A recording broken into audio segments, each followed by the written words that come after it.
今日はメビックのことについての証しをしたいと思います。私はこう見えてもメビックの教師です。ただ洗礼して確か4ヶ月ぐらいでメビックのスタッフになって教師となりました。そもそもメビックって何だろうって思っていました。ああ、お友達と遊ぶんだ。でもなんか違う。お友達に神様のことを伝えるためにあるんだって分かりました。最初は戸惑いや不安がいっぱいありました。それは今でもあります。でもそんな私を選んでくださった神様は私にたくさんの恵みと試練を与えてくださっているんだと思います。でもメビックをするには多くの犠牲があって、正直仕事で疲れているのに休みぐらいゆっくりしたい、休みたい、遊びたい。でもその中には助けを求めているお友達がいるし、まだイエス様のことを知らないお友達がいるから、そう思うと私はこのお友達の命をもってしていることにすごく心が熱くなってきます。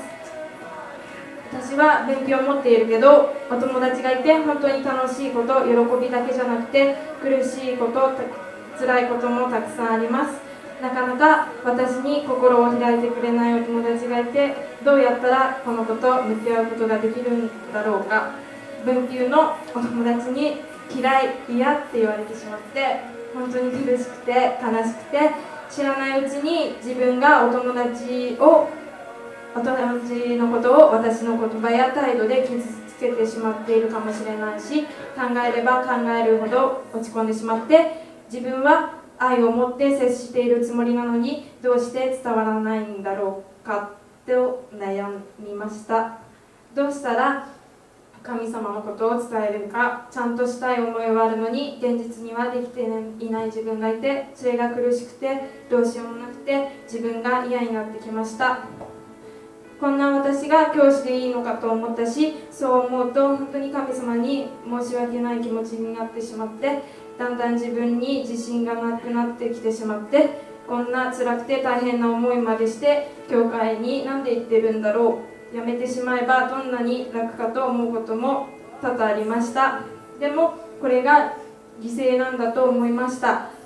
それよりも神様はこんなことを思う私に永遠の命を与えてくださり、私がお友達に払う犠牲より比べることのできない命という犠牲を払って、その愛をもう一度思い返す時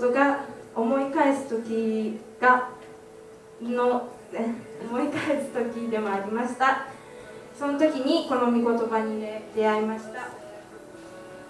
私の恵みはあなたに十分であるというのは、私の力は弱さのうちに完全に現れているからであると言われたのです。ですから私はキリストの力が私を覆うためにむしろ大いに喜んで私の弱さを誇りましょう。ですから私はキリストのために弱さ、侮辱、苦痛、迫害、困難に甘んじています。なぜなら私は弱い時にこそ私は強いのです。第2コリント12章9、10節の御言葉です。この御言葉を見たとき、今の自分にぴったり必要な御言葉だと感じました。